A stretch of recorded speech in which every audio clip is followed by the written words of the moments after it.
El camino de salvación de Cristo. Cuarta parte de los atributos y excelencias de Cristo. Por Arthur Walkington Pink. La crucifixión de Cristo. Cuando le hubieron crucificado, sentándose ellos le guardaban allí. Mateo 27, versículos 35 al 36. La referencia es a los soldados romanos, como se desprende de Juan 19, versículo 23, y confirmado por Mateo 27, versículo 54.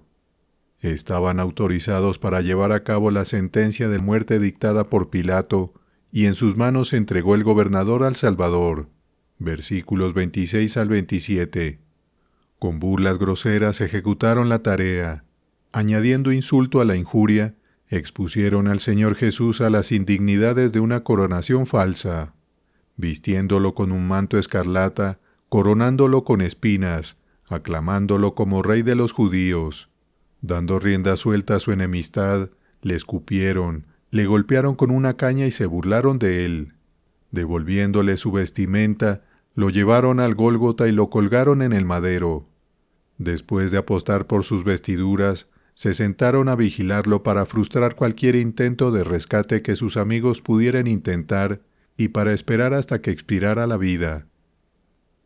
Notemos tres cosas. Primero, las circunstancias. Los líderes religiosos de Israel tomaron la iniciativa porque los principales sacerdotes, los escribas y los ancianos del pueblo se reunieron en el patio del sumo sacerdote llamado Caifás, y tuvieron consejo para prender con engaño a Jesús y matarle. Mateo 26, versículos 3 al 4. ¿Cuántos de los crímenes más viles que han ensuciado las páginas de la historia fueron perpetrados por dignatarios eclesiásticos?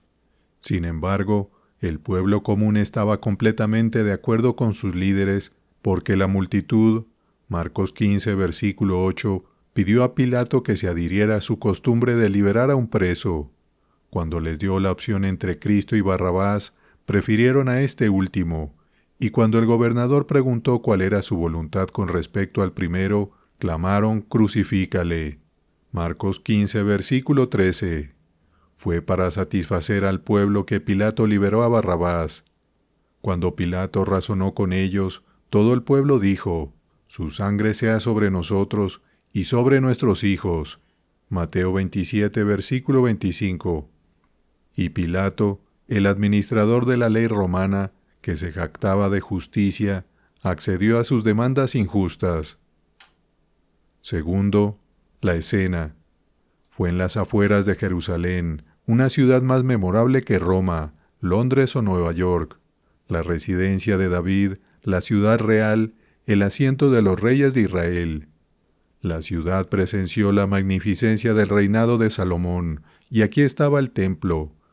Aquí el Señor Jesús había enseñado y realizado milagros, y en esta ciudad había entrado unos días antes montado en un asno mientras las multitudes clamaban: «Hosana al Hijo de David, bendito el que viene en el nombre del Señor, hosana en las alturas». Mateo 21, versículo 9. Tan voluble es la naturaleza humana. Israel había rechazado a su rey y por eso fue llevado más allá de los límites de la ciudad, para que padeció fuera de la puerta. Hebreos 13, versículo 12. El lugar real de la crucifixión fue el Gólgota, que significa lugar de calavera. La naturaleza había anticipado el acto terrible, ya que la forma del terreno se asemejaba a una cabeza de muerte. Lucas da el nombre gentil de la calavera o calvario. Lucas 23, versículo 33. Porque la culpa de esa muerte recaía tanto en los judíos como en los gentiles. Tercero, el momento. Esto fue tan significativo y sugestivo como las asociaciones históricas y topográficas del lugar mismo. Cristo fue crucificado el 14 de Nisán, o alrededor del comienzo de abril. Era la primera de las grandes fiestas nacionales de Israel, la época más importante en el año judío. Era la Pascua, una celebración solemne de aquella noche cuando todos los primogénitos de los hebreos fueron librados del ángel de la muerte en la tierra de Egipto. En esta temporada, grandes multitudes llenaban Jerusalén, ya que era una de las 3 ocasiones anuales en que todo varón israelita debía presentarse ante Jehová en el templo. Deuteronomio 16, versículo 16. Así, enormes multitudes habían viajado allí desde todas partes de la tierra. No fue en un rincón oscuro ni secreto que el gran sacrificio fue ofrecido a Dios. El 14 de Nisán fue el día designado para ello, porque el Señor Jesús era el Cordero antitipo. Porque nuestra Pascua, que es Cristo, ya fue sacrificada por nosotros. Primera de Corintios 5, versículo 7. En ningún otro día podía ser sacrificado. En una fecha anterior procuraban los judíos prenderle, pero no hallaron causa alguna de muerte en él, sino que Pilato tuvo que juzgarlo y liberarlo. Juan 7, versículo 30. Cuando le hubieron crucificado, sentándose ellos le guardaban allí. Mis divisiones son simples. Lo que ellos vieron, lo que yo veo, lo que tú ves. Lo que ellos vieron. Ellos contemplaron el evento más asombroso de toda la historia, el espectáculo más impresionante que los hombres jamás hayan visto, el acto más trágico, y sin embargo, el más glorioso que jamás se haya realizado. Vieron a Dios encarnado ser tomado por manos impías y muerto, y al mismo tiempo al Redentor que voluntariamente entregaba su vida por aquellos que habían perdido todo el derecho sobre él. Para los soldados era un evento ordinario, la ejecución de un criminal. Y así es para la mayoría de los que escuchan el Evangelio. Le llega a los oídos como un lugar común religioso. Para los soldados romanos, al menos por un tiempo, Cristo parecía ser solo un judío moribundo. Así es para la multitud hoy en día. Contemplaron las perfecciones incomparables del crucificado. Cuán inmensamente diferente era la actitud del Salvador sufriente de lo que habían presenciado en otros en circunstancias similares. No hubo maldiciones hacia su suerte, ni insultos hacia sus enemigos, ni maldiciones sobre sí mismos. Todo lo contrario, sus labios estaban dedicados a la oración. Padre, dijo, perdónalos, porque no saben lo que hacen. Lucas 23, versículo 34. Deben haberse quedado asombrados al escuchar al bendito colgado en el madero habiendo llorado por los transgresores. Isaías 53, versículo 12. Los 2 ladrones crucificados con él se burlaron del Redentor. Mateo 27, versículo 44. Pero en la hora 11 uno de ellos fue concedido arrepentimiento para vida. Hechos 11, versículo 18. Dirigiéndose a Jesús dijo: Acuérdate de mí cuando vengas en tu reino. Lucas 23, versículo 42. El Señor no rechazó su súplica ni dijo: Has pecado más allá del alcance de la misericordia, sino que respondió: De cierto te digo que hoy estarás conmigo en el paraíso. Versículo 43. Contemplaron una exhibición sin igual de gracia soberana para uno de los mayores pecadores. Presenciaron fenómenos muy misteriosos. Se sentaron a verlo, pero después de un tiempo ya no pudieron hacerlo. Al mediodía, de repente se hizo de noche. Desde la hora 6 después del amanecer, hubo tinieblas sobre toda la tierra hasta la hora 9. Mateo 27, versículo 45. Era como si el sol se negara a brillar sobre tal escena, como si la misma naturaleza lamentara tal vista. Durante esas 3 horas, ocurrió una transacción entre Cristo y Dios que era infinitamente demasiado sagrada para que los ojos finitos la contemplaran, un misterio en el que ninguna mente mortal puede entrar completamente. Tan pronto como el Salvador entregó su espíritu en manos del Padre, he aquí el velo del templo se rasgó en 2, de arriba abajo, y la tierra tembló, y las rocas se partieron, y se abrieron los sepulcros, y muchos cuerpos de santos que habían dormido se levantaron. Mateo 27, versículos 51 al 52. Este no era un sufridor ordinario, era el creador del cielo y de la tierra, y el cielo y la tierra expresaron su simpatía. Contemplaron y escucharon lo que fue bendecido para su convicción y conversión. Faraón presenció una manifestación muy notable del poder de Dios en las plagas que envió sobre Egipto, pero lejos de inclinarlo al arrepentimiento, continuó endureciendo su corazón. Así siempre sucede con los no regenerados mientras son dejados a sí mismos. Ni los más asombrosos signos de la bondad de Dios ni los juicios más impresionantes los ablandan. Pero Dios tuvo a bien ablandar los corazones endurecidos de estos soldados romanos e iluminar sus mentes paganas. El centurión y los que estaban con él guardando a Jesús, visto el terremoto y las cosas que habían sido hechas, temieron en gran manera y dijeron: verdaderamente este era Hijo de Dios. Mateo 27, versículo 54. Considero esto como otro de los milagros en el Calvario, un milagro de gracia asombrosa, y esperamos encontrarnos en el cielo con el hombre que martilló los clavos en las manos del Salvador y clavó la lanza en su costado, la respuesta de Dios a la oración de Cristo: Padre, perdónalos. Así que hay esperanza para el pecador más vil si se rinde al señorío de Cristo y confía en su sangre. Lo que veo una revelación del carácter del hombre. Mas todas las cosas, cuando son puestas en evidencia por la luz, son hechas manifiestas, porque la luz es lo que manifiesta todo. Efesios 5, versículo 13. Cristo es aquella luz verdadera. Juan 1, versículo 9. La luz esencial, divina, que todo lo revela. En consecuencia, todos los hombres y todas las cosas quedaron expuestos en su presencia. Las peores cosas predichas en la Escritura sobre la naturaleza humana caída se ejemplificaron en los días de Cristo.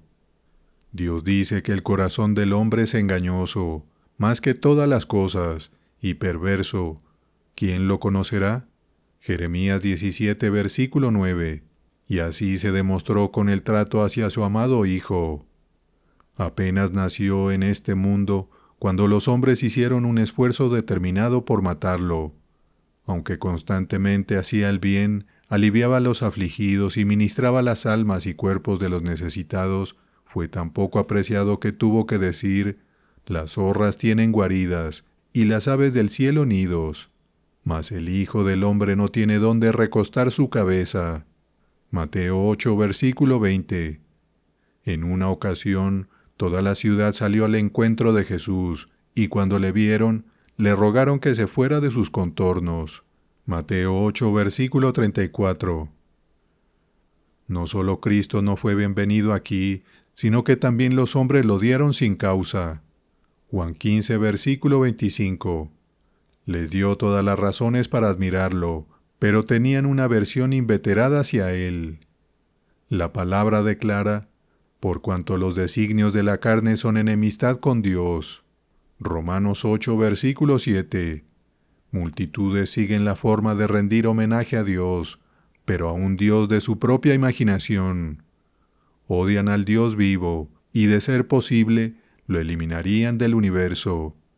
Esto queda claro en su trato con Cristo, porque Él no era otro que Dios manifestado en carne. Primera de Timoteo 3, versículo 16. Lo odiaron y persiguieron hasta la muerte, y nada menos que la muerte por crucifixión los aplacaría. En el Calvario se reveló el verdadero carácter del hombre, y la desesperada maldad de su corazón quedó al descubierto. Veo una revelación del pecado. Pecado, esa cosa abominable que el Señor aborrece, Jeremías 44, versículo 4, es considerada tan ligeramente por aquellos que lo cometen. Pecado hizo que nuestros primeros padres fueran expulsados del Edén, y es responsable de todo el dolor en el mundo. Pecado produce discordia y derramamiento de sangre y ha convertido esta tierra de los vivientes en un cementerio gigantesco. Pecado, un monstruo odioso del que no nos gusta hablar y al que estamos tan dispuestos a excusar. Pecado, Satanás emplea todas sus artes sutiles para hacerlo atractivo y lo presenta en los colores más atractivos. Uno de los grandes propósitos de la encarnación fue sacar a la luz las cosas escondidas en las tinieblas. La presencia aquí del Santo sirvió como una luz brillante en una habitación mucho tiempo descuidada, revelando su suciedad y basura. Si yo no hubiera venido, ni les hubiera hablado, no tendrían pecado, pero ahora no tienen excusa por su pecado. Juan 15, versículo 22. Cristo habló aquí de manera comparativa. Mal como el hombre se había mostrado a lo largo de la historia, la venida de Emanuel a la tierra llevó el pecado a su punto culminante. Todo lo que había sucedido antes era una cosa insignificante comparado con la monstruosa maldad cometida contra el amor encarnado.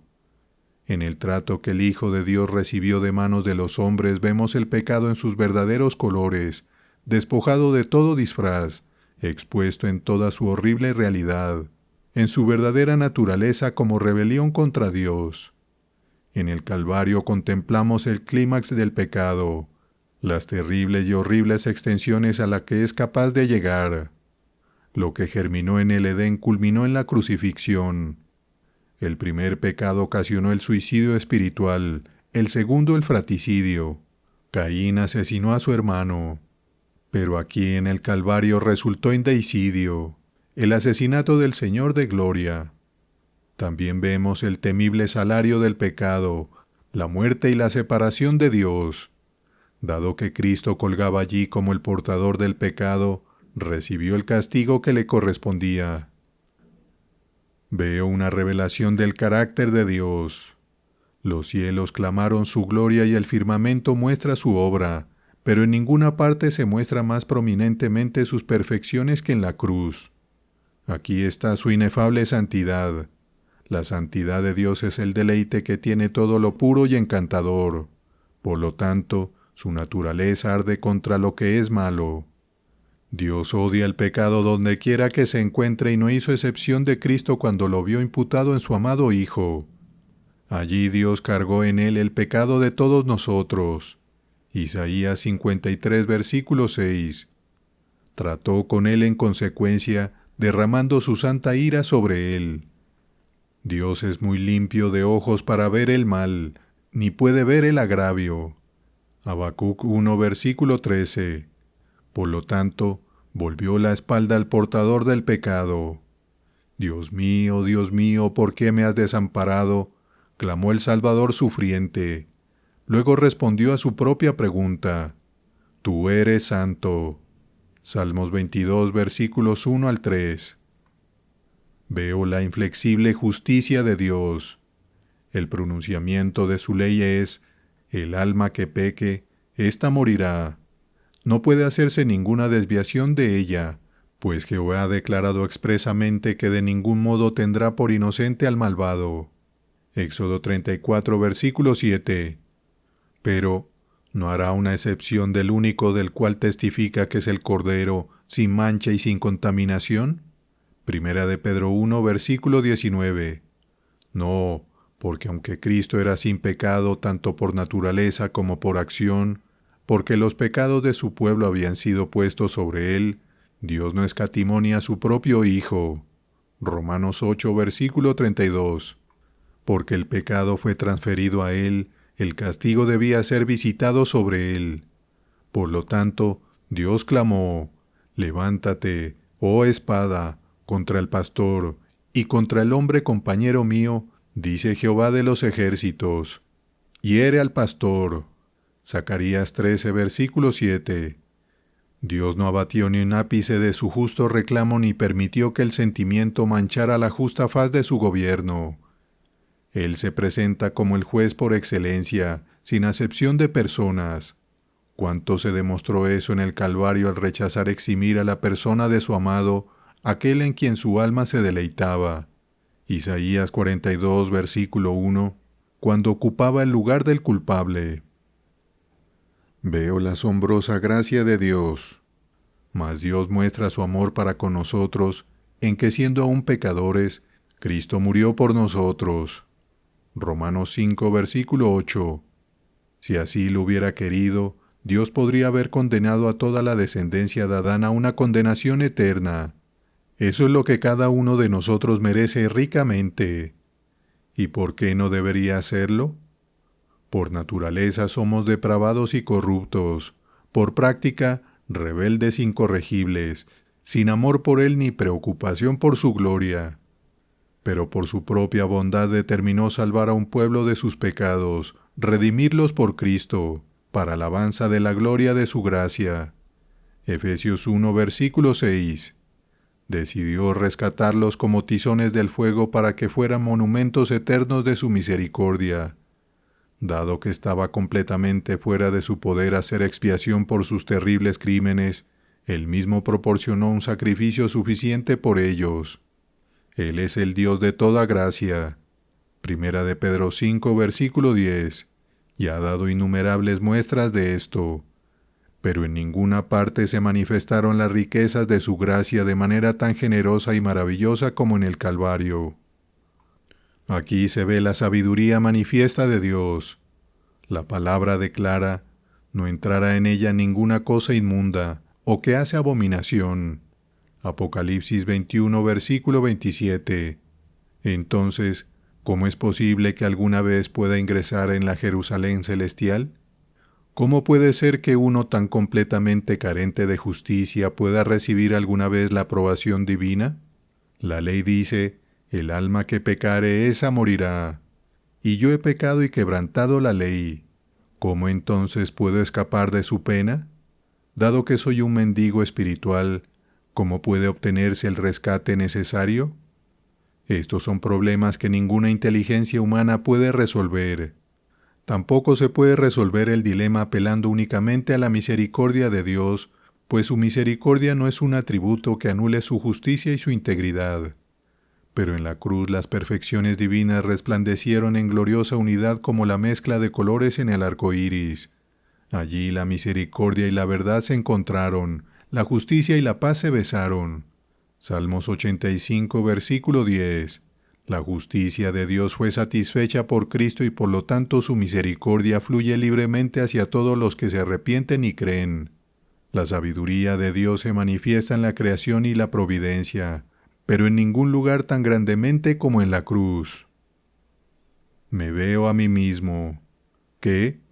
Sí, al dirigir mi mirada hacia la cruz me veo a mí mismo, y así lo hace cualquiera que mire con el ojo de la fe. Cristo colgaba allí como el fiador de su pueblo, y no puede haber representación sin identificación.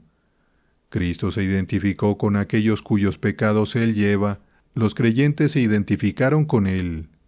A los ojos de Dios son uno. Cristo tomó mi lugar, y la fe se apropia de ese hecho. En la persona de mi sustituto satisface cada requisito de la ley de Dios. En la persona de Cristo pagué el precio completo que la justicia divina exigía. En la persona de Cristo soy aprobado ante Dios, porque estoy revestido de sus perfecciones meritorias. Isaías 61, versículo 10. Toda la iglesia redimida de Dios puede decir de Cristo: el herido fue por nuestras rebeliones, molido por nuestros pecados. Isaías 53, versículo 5. Quien llevó él mismo nuestros pecados en su cuerpo sobre el madero. Primera de Pedro 2, versículo 24. Y la fe lo individualiza y declara: con Cristo estoy juntamente colgado en el madero, y vivo, no ya yo, sino que Cristo vive en mí. Y lo que ahora vivo en la carne, lo vivo en la fe del Hijo de Dios, el cual me amó y se entregó a sí mismo por mí. Gálatas 2, versículo 20. Aleluya, ¡qué Salvador! ¿Qué ves? Ves a uno a quien desprecias y rechazas, si no estás salvo. Quizás lo niegues diciendo que mi actitud es meramente negativa. Te equivocas, si no eres amigo de Cristo, eres su enemigo. No hay una tercera clase. El que no es conmigo, contra mí es su propio veredicto, y de eso no hay apelación. Has despreciado su autoridad, burlado sus leyes, tratado sus reclamos con desprecio, rechazas su yugo y cetro, y te niegas a ser gobernado por él.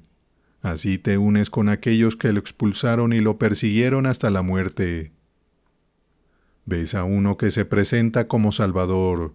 Sí, a pesar de tu trato malvado hacia él hasta ahora, se te presenta en el Evangelio como uno dispuesto y capaz de sanar las heridas que el pecado ha causado y de salvar tu alma de la muerte eterna. Si derribas las armas de tu guerra contra Él, te rindes a su señorío y confías en su sangre redentora, Él te aceptará ahora. Al que a mí viene, no le echo fuera. Juan 6, versículo 37. Ves al que será tu juez y te niegas a aceptarlo como tu Salvador. Ven a Él ahora como un pecador arrepentido, como un mendigo espiritual, arrojándote sobre su gracia, y Él perdonará tus iniquidades y te dará una bienvenida real. Venid a mí todos los que estáis trabajados y cargados, y yo os haré descansar. Mateo 11, versículo 28, es su propia invitación con promesa. Pero sigue dándole la espalda y un día te dirá, apartaos de mí, malditos, al fuego eterno preparado para el diablo y sus ángeles. Mateo 25, versículo 41. La redención de Cristo. ¿Nuestro justo Redentor? ¿Acaso este título suena extraño? ¿Es ese adjetivo poco familiar en ese contexto? La mayoría probablemente está mucho más acostumbrada a expresiones como nuestro amado Redentor, o nuestro bondadoso Redentor, o incluso nuestro poderoso Redentor.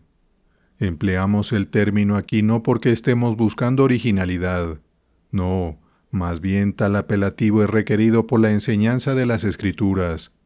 De hecho, si observamos cuidadosamente donde ha puesto el Espíritu Santo su énfasis, es incumbencia nuestra conformar nuestra terminología a ello. ¿Puede recordar cuántos pasajes donde utilice amado o bondadoso como adjetivo en conexión con Cristo? Si la memoria falla, consulta una concordancia y te sorprenderá que ninguno de ellos ocurre ni una sola vez.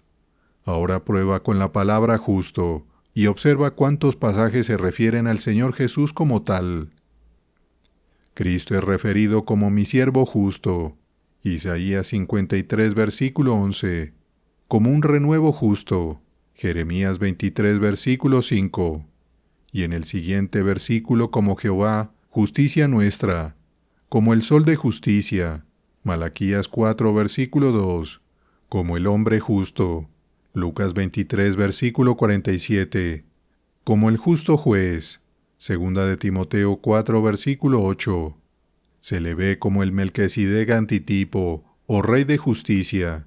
Hebreos 7, versículos 2 al 3. Como nuestro abogado para con el Padre, Jesucristo el justo.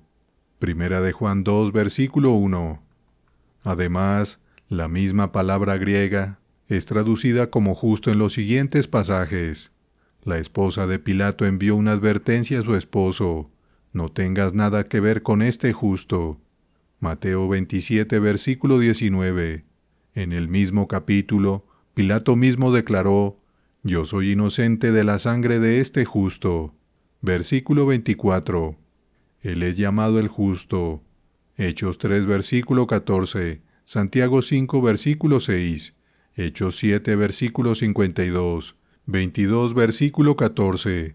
Mientras que en Primera de Pedro 3, versículo 18 están las conocidas palabras, porque también Cristo padeció una sola vez por los pecados, el justo por los injustos.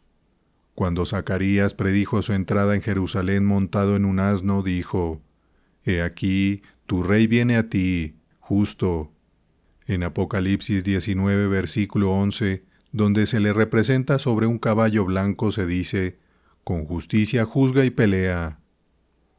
En todos estos pasajes, el acompañante igual del Padre se ve en su carácter oficial, como el mediador Dios-hombre. Igualmente evidente es que los versículos insinúan que el Señor Jesús es justo en su persona, en la administración de su oficio, en el cumplimiento de la gran comisión dada a Él. Antes de su encarnación, se anuncia la justicia cinto de sus lomos, y la fidelidad ceñidor de su cintura. Isaías 11, versículo 5. Y Cristo afirmó por el espíritu de profecía, he anunciado justicia en grande congregación. Salmo 40, versículo 9. No hubo falta o fallo en su desempeño de la honrosa y trascendental tarea encomendada a Él, como lo prueban sus propias palabras al Padre. Yo te he glorificado en la tierra, he acabado la obra que me diste que hiciese. Juan 17, versículo 4. El reconocimiento de Dios de Cristo como mi siervo justo significa que Él ejecutó excelentemente la obra encomendada a Él. Como declara el Espíritu Santo, Él es fiel al que lo constituyó. Hebreos 3, versículo 2. Cuando el Padre lo recompensó, dijo: Has amado la justicia y aborrecido la maldad. Salmo 45, versículo 7. Además, Cristo es el Redentor justo de su pueblo porque su justicia está en Él. Él obró una justicia perfecta para ellos. Al creer en Él, se le imputa o se le cuenta, por lo tanto, Él es designado Jehová justicia nuestra. Jeremías 23, versículo 6. Cristo fue justo no como persona privada, no para Él solo, sino para nosotros pecadores y nuestra salvación. Él actuó como el siervo justo de Dios y como fiador justo de su pueblo. Él vivió y murió para que todos los méritos infinitos de su obediencia les fueran transferidos. Al justificar a su pueblo pecador, Dios ni despreció ni deshonró su ley, en cambio, la estableció. Romanos 3, versículo 31. El Redentor fue nacido bajo la ley. Gálatas 4, versículo 4. Su rigurosidad no fue relajada ni se abatió un ápice de sus requerimientos en relación con él. Cristo rindió a la ley una obediencia personal, perfecta y perpetua. Por lo tanto, Él logró magnificar la ley y engrandecerla. Isaías 42, versículo 21. En consecuencia, Dios no solo es misericordioso, sino justo en el mismo momento en el que es el que justifica y al que es de la fe de Jesús. Romanos 3, versículo 26. Porque Jesús satisfizo cada requisito de justicia en nombre de todos los que confían en Él. En el Redentor justo encontramos la respuesta a la pregunta: ¿cómo pueden aquellos que no tienen justicia propia y que son totalmente incapaces de procurarla, llegar a ser justos delante de Dios? ¿Cómo puede el hombre, que es un cúmulo de corrupción, acercarse al Santísimo y mirarlo a la cara en paz? Puede hacerlo acercándose a Dios como injusto, reconociendo su incapacidad para quitar la injusticia y no ofreciendo nada para aplacarlo. Porque éramos incapaces de alcanzar los requisitos santos o la justicia de la ley, Dios trajo su justicia hacia nosotros. Haré que se acerque mi justicia. Isaías 46, versículo 13. Esa justicia se acercó a los pecadores cuando la palabra se hizo carne y habitó entre los hombres. Se acercó a nosotros en el Evangelio, porque en el Evangelio la justicia de Dios se revela por fe y para fe, como está escrito: mas el justo por la fe vivirá. Romanos 1, versículo 17. Esta justicia Dios la imputa a todos los que creen y luego trata con ellos según sus merecimientos. Al que no conoció pecado, por nosotros lo hizo pecado, para que nosotros fuésemos hechos justicia de Dios en él. Segunda de Corintios 5, versículo 21.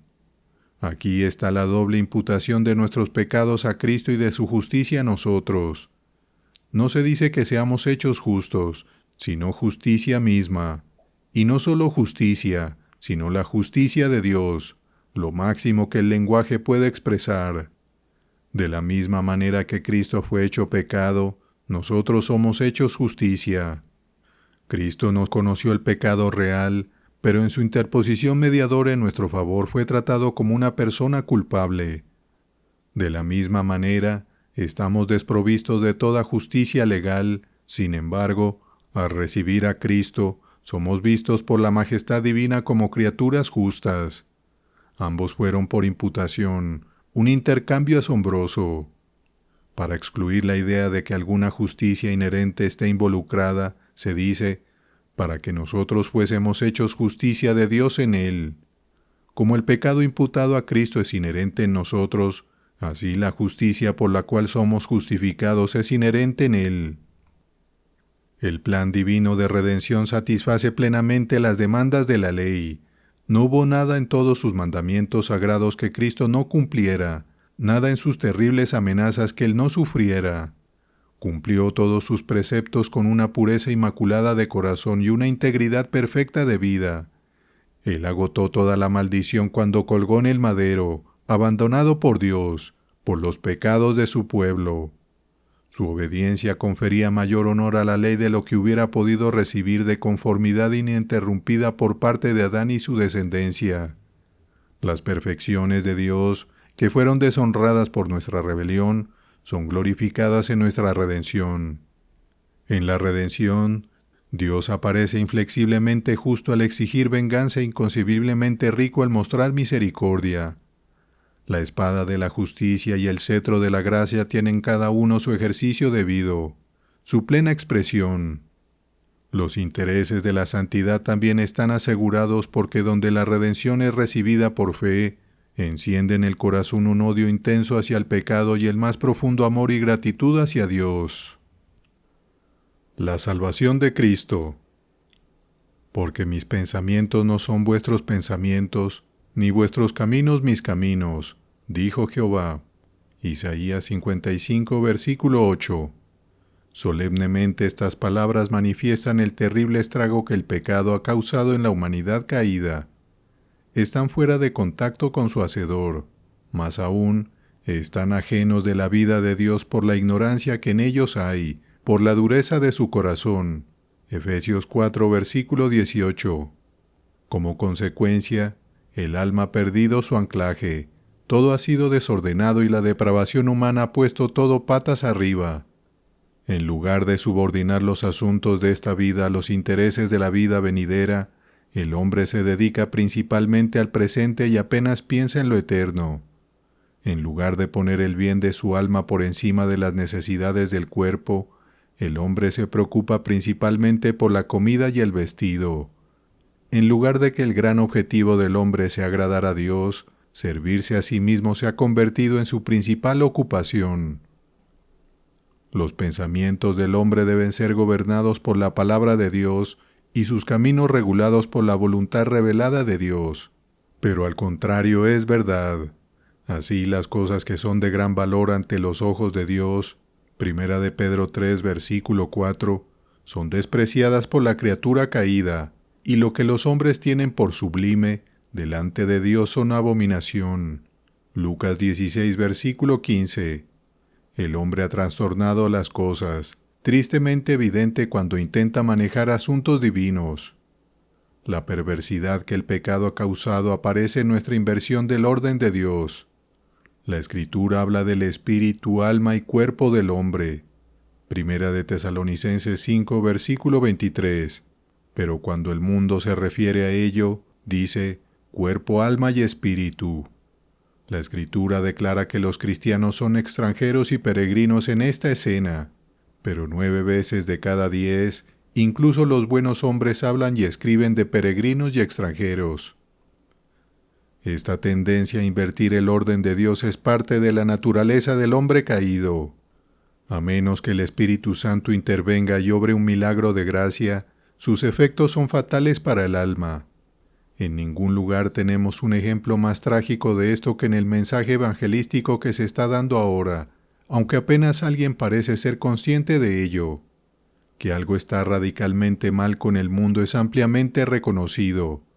Que la cristiandad está en un estado triste, muchos lo perciben dolorosamente, que el error abunda en todas partes, que la piedad práctica está en baja, que la mundanalidad ha desvitalizado muchas iglesias, es evidente para el número creciente de personas, pero pocos ven lo malas que son las cosas, pocos perciben que las cosas están podridas hasta los cimientos.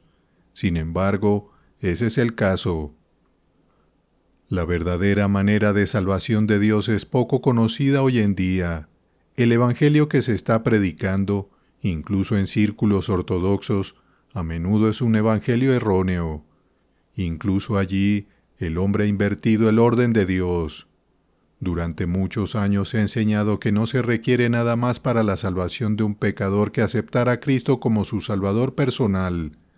Más tarde, debería postrarse ante Él como Señor, consagrar su vida a Él y servirle plenamente. Pero incluso si falla en hacerlo, el cielo es seguro para él. Le faltará paz y alegría ahora, y probablemente perderá alguna corona milenaria, pero habiendo recibido a Cristo como su Salvador personal, ha sido librado de la ira venidera. Esto es una inversión del orden de Dios, es la mentira del diablo, y solo el día por venir mostrará cuántos han sido fatalmente engañados por ella. Somos conscientes de que ese es un lenguaje fuerte y puede ser impactante, pero pruébenlo a la luz de esto. Cada pasaje del Nuevo Testamento, donde estos dos títulos ocurren juntos, dice Señor y Salvador, y nunca Salvador. Lucas 1, versículos 46 al 47. A menos que Jehová se hubiera convertido primero en su Señor, ciertamente no habría sido su Salvador. Nadie que seriamente medite sobre el asunto tiene dificultad alguna en percibir esto. ¿Cómo podría un Dios 3 veces santo salvar a alguien que despreciaba su autoridad, menospreciaba su honor y burlaba su voluntad revelada? Es gracia infinita que Dios esté dispuesto a reconciliarse con nosotros cuando arrojamos las armas de nuestra rebelión contra Él, pero sería un acto de injusticia, poniendo un premio a la impiedad, si Él perdonara al pecador antes de que primero fuera reconciliado con su Hacedor. A los santos de Dios se les exhorta a ser firmes su vocación y elección. Segunda de Pedro 1, versículo 10. Y esto añadiendo a su fe otras virtudes enumeradas en los versículos 5 al 7. Se les asegura que si lo hacen, nunca caerán, porque así se les dará abundantemente la generosa entrada en el reino eterno de nuestro primero Señor y segundo Salvador Jesucristo. Segunda de Pedro 1, versículo 11. Pero nota especialmente el orden en que se mencionan los títulos de Cristo. No es nuestro Salvador y nuestro Señor, sino Señor y Salvador. Él se convierte en Salvador de nadie hasta que el corazón y la voluntad lo reciban incondicionalmente como Señor. Pues si habiéndose ellos escapado de las contaminaciones del mundo por el conocimiento del Señor y Salvador Jesucristo, enredándose otra vez en ellas son vencidos, su postrer estado viene a ser peor que el primero. Segunda de Pedro 2, versículo 20. Aquí el apóstol se refiere a aquellos que tenían un conocimiento intelectual de la verdad y luego apostataron. Había habido una reforma exterior en sus vidas, pero no una regeneración del corazón. Por un tiempo fueron liberados de la contaminación del mundo, pero sin que se hubiera obrado una obra sobrenatural de gracia en sus almas, los deseos de la carne resultaron demasiado fuertes. Fueron vencidos de nuevo y regresaron a su antigua manera de vivir como el perro vuelve a su vómito, o la puerca lavada a revolcarse en el cieno. La apostasía se describe como volver atrás del santo mandamiento que les fue dado, que se refería a los términos del discipulado dados a conocer en el Evangelio. Pero lo que nos preocupa especialmente es el orden del Espíritu Santo. Estos apóstatas habían sido favorecidos con el conocimiento del primero Señor y segundo Salvador Jesucristo. Se exhorta al pueblo de Dios a crecer en la gracia y el conocimiento de nuestro Señor y Salvador Jesucristo. Segunda de Pedro 3, versículo 18. Aquí nuevamente el orden de Dios es opuesto al del hombre. Ni esto es meramente un detalle técnico, concerniente al cual un error es de poca importancia. No, el tema es básico, vital y fundamental, y el error es en este punto fatal. Aquellos que no se han sometido a Cristo como Señor, sino que confían en Él como Salvador, están engañados. El mismo principio se ilustra en pasajes donde se mencionan otros títulos de Cristo. Toma el primer versículo del Nuevo Testamento, Mateo 1, versículo 1, donde Él es presentado como Jesucristo, primero, Hijo de David, segundo, Hijo de Abraham. Dejando de lado el significado dispensacional de estos títulos, véalos desde el punto de vista doctrinal y práctico, que debería ser nuestra primera consideración.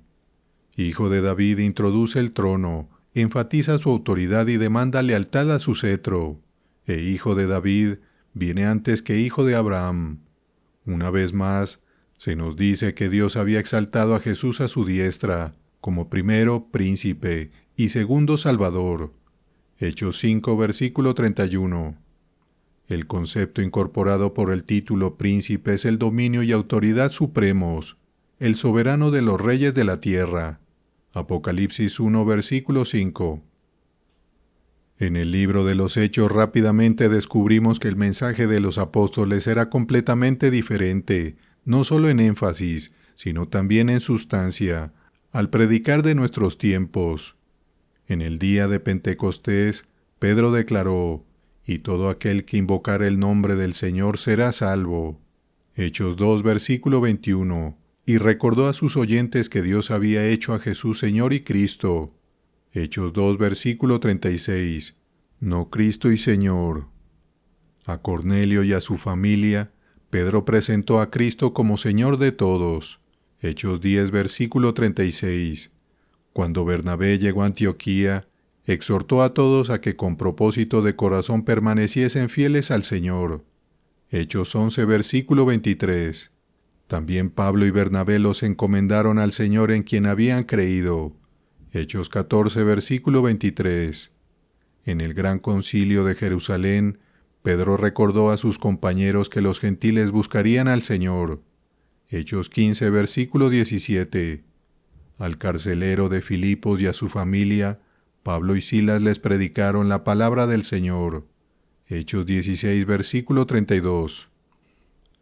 Los apóstoles no solo enfatizaron el señorío de Cristo, sino que también hicieron que la rendición a Él fuera esencial para la salvación. Esto es claro en muchos otros pasajes, y los que creían en el Señor aumentaban más. Hechos 5, versículo 14. Y le vieron todos los que habitaban en Lida y en Sarón, los cuales se convirtieron al Señor. Hechos 9, versículo 35. Y muchos creyeron en el Señor. Hechos 9, versículo 42. Y el número de los discípulos se multiplicaba grandemente en Jerusalén. También muchos de los sacerdotes obedecían a la fe. Hechos 6, versículo 7. Entonces el procónsul, viendo lo que había sucedido, creyó, maravillado de la doctrina del Señor. Hechos 13, versículo 12. Y Crispo, el principal de la sinagoga, creyó en el Señor con toda su casa. Hechos 18, versículo 8. Pocos hoy tienen una concepción correcta de lo que es una conversión bíblica y salvadora. El llamado a ella se expone en Isaías 55, versículo 7. Deje el impío su camino, y el hombre inicuo sus pensamientos, y vuélvase, habiendo en Adán partido, a Jehová, el cual tendrá de él misericordia. El carácter de la conversión se describe en 1 de Tesalonicenses 1, versículo 9. «Cómo os convertisteis de los ídolos a Dios, para servir al Dios vivo y verdadero». La conversión, entonces, es un cambio de pecado a santidad, de uno mismo a Dios, de Satanás a Cristo.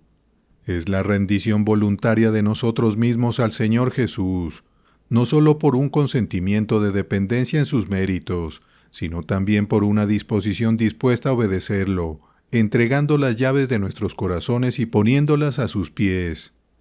Es el alma declarando: «Jehová, Dios nuestro, otros señores fuera de ti se han enseñoreado de nosotros, a saber, el mundo, la carne y el diablo, pero en ti solamente nos acordaremos de tu nombre». Isaías 26, versículo 13. La conversión consiste en ser recuperados de nuestra actual pecaminosidad a la imagen moral de Dios, o lo que es lo mismo, a una verdadera conformidad a la ley moral. Pero la conformidad a la ley moral consiste en una disposición a amar a Dios supremamente, vivir para Él en última instancia y deleitarse en Él superlativamente, y amar a nuestro prójimo como a nosotros mismos, y una práctica acorde con ello. Por lo tanto, la conversión consiste en ser recuperados de lo que somos por naturaleza, tal disposición y práctica. Observa las palabras penetrantes en Hechos 3, versículo 26.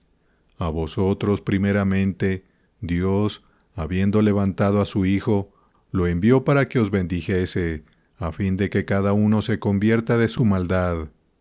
Esta es la forma en que Cristo bendice a los hombres, convirtiéndolos. Sin embargo, por mucho que el Evangelio instruya e ilumine a los hombres, mientras permanezcan esclavos del pecado, no les ha conferido ninguna ventaja eterna. ¿No sabéis que si os sometéis a alguien como esclavos para obedecerle, Sois esclavos de aquel a quien obedecéis, sea del pecado para muerte, o sea de la obediencia para justicia. Romanos 6, versículo 16. Existe una diferencia muy real entre creer en la deidad de Cristo y rendirse a su señorío. Muchos están firmemente convencidos de que Jesús es el Hijo de Dios. No tienen duda de que es el Creador del cielo y la tierra. Pero eso no es prueba de conversión. Los demonios lo reconocieron como el Hijo de Dios. Mateo 8, versículo 29. Lo que enfatizamos aquí no es el asentamiento de la mente a la divinidad de Cristo, sino la sumisión de la voluntad a su autoridad, de modo que la vida sea regulada por sus mandamientos. Debemos sujetarnos a Él. Uno es inútil sin el otro. Y habiendo sido perfeccionado, vino a ser autor de eterna salvación para todos los que le obedecen. Hebreos 5, versículo 9.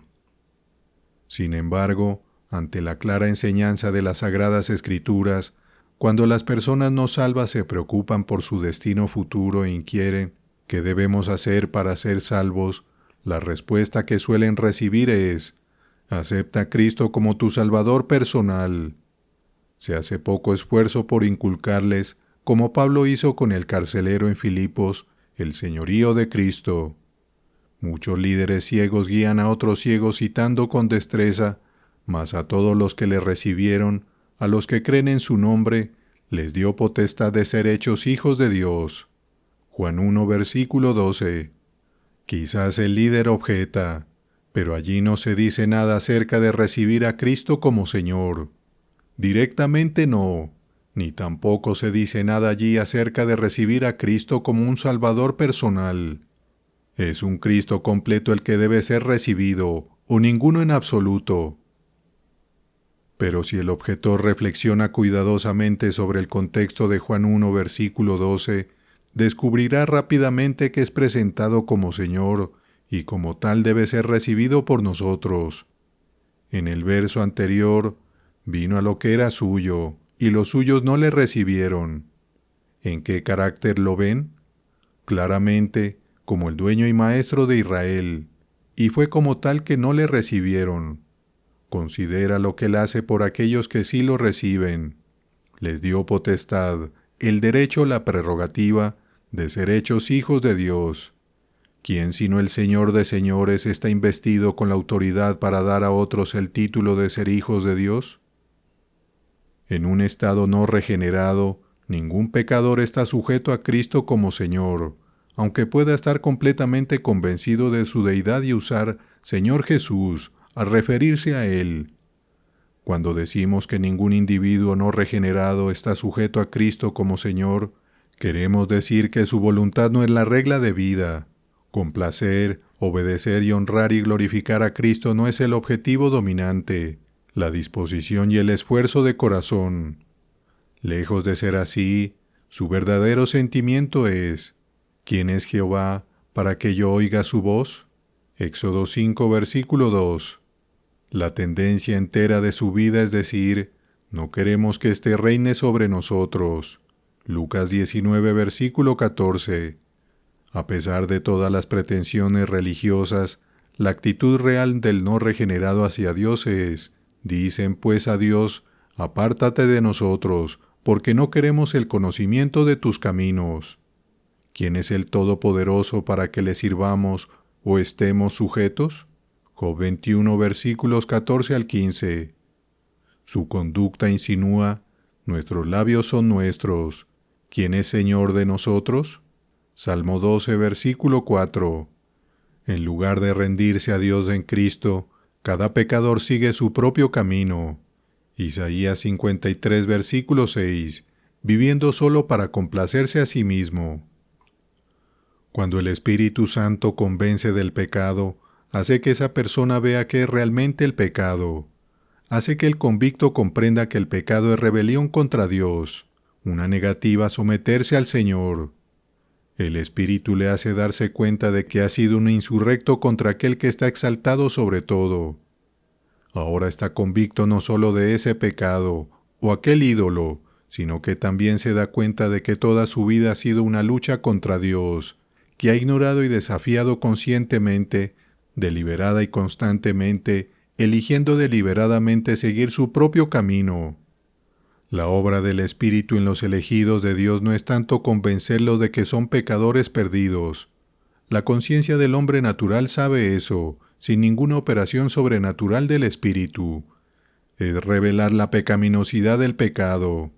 Romanos 7, versículo 13. Haciéndonos ver y sentir que todo pecado es una especie de anarquía espiritual, un desafío al señorío de Dios. Cuando un hombre ha sido verdaderamente convicto por la operación sobrenatural del Espíritu Santo, el primer efecto en él es una desesperación completa y abyecta. Su caso parece ser completamente desesperado. Ahora ve que ha pecado tan gravemente que parece imposible que un Dios justo haga algo más que condenarlo por la eternidad. Ve qué tonto ha sido al escuchar la voz de la tentación, luchar contra el Altísimo y perder su propia alma. Recuerda cuántas veces Dios le ha hablado en el pasado, como niño, como joven o como adulto, en una cama de enfermedad, en la muerte de un ser querido, en las adversidades, y cómo se negó a escuchar y deliberadamente hizo oídos sordos. Ahora siente que ha desperdiciado su día de gracia. Pero el terreno debe ser arado y rastrillado antes de estar receptivo a la semilla. De la misma manera, el corazón debe ser preparado por estas experiencias arduas, la voluntad terca quebrantada, antes de estar listo para la sanidad del Evangelio. Pero, que pocos son verdaderamente convictos por el Espíritu para salvación. El Espíritu continúa su obra en el alma, arando aún más profundo, revelando la fealdad del pecado, produciendo un horror y odio hacia él. El pecador recibe entonces el comienzo de la esperanza, que resulta en una pregunta sincera: ¿qué debo hacer para ser salvo? Entonces el Espíritu, quien ha venido a la tierra para glorificar a Cristo, presiona sobre esa alma despertada las demandas de su señorío, es decir, Lucas 14, versículos 26 al 33, y nos hace entender que Cristo demanda a nuestros corazones vidas y todo. Entonces Él otorga gracia al alma vivificada para renunciar a todos los otros señores, apartarse de todos los ídolos y recibir a Cristo como profeta, sacerdote y rey. Nada más que la obra soberana y sobrenatural del Espíritu puede lograr esto. Un predicador puede inducir a un hombre a creer lo que dice la Escritura acerca de su condición perdida, persuadirlo a inclinarse ante el veredicto divino, y luego aceptar a Cristo como su Salvador personal. Ningún hombre quiere ir al infierno, y si se le asegura intelectualmente que Cristo está listo como una salida de incendios, con la única condición de que salte a sus brazos, descansar en su obra terminada, miles lo harán. Pero 100 predicadores no pueden hacer que una persona no regenerada se dé cuenta de la naturaleza terrible del pecado, o mostrarle que ha sido un rebelde de por vida contra Dios, o cambiar su corazón para que ahora se odie a sí mismo y anhele agradar a Dios y servir a Cristo. Solo el Espíritu puede llevar al hombre al lugar donde está dispuesto a abandonar todo ídolo, cortar una mano derecha que estorba o arrancar un ojo derecho que ofende. Probablemente algunos dirán: pero las exhortaciones dirigidas a los santos en las epístolas muestran que son los cristianos, y no los no salvos, quienes deben rendirse al señorío de Cristo. Romanos 12, versículo 1. Tal error solo sirve para demostrar la gran oscuridad espiritual que ha envuelto incluso a la ortodoxa cristiandad. Las exhortaciones de las epístolas simplemente significan que los cristianos deben continuar como comenzaron. Por tanto, de la manera que habéis recibido al Señor Jesucristo, andad en Él. Colosenses 2, versículo 6. Todas las exhortaciones se pueden resumir en dos palabras: venid a Cristo, permaneced en Él. ¿Y qué es permanecer sino venir a Cristo constantemente? Primera de Pedro 2, versículo 4.